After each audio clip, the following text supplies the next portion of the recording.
തട്ടിൽ ഒരു മുത്തശ്ശി പൊട്ടറ്റോ ചൊല്ലി.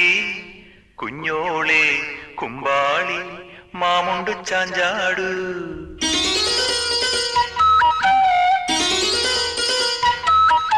പച്ചക്കറിക്കായ തട്ടിൽ ഒരു മുത്തശ്ശി പൊട്ടറ്റോ ചൊല്ലി.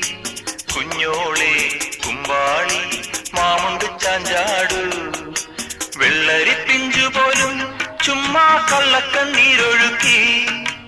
തക്കാളി പപ്പാളി അച്ചിങ്ങ മൊച്ചിങ്ങ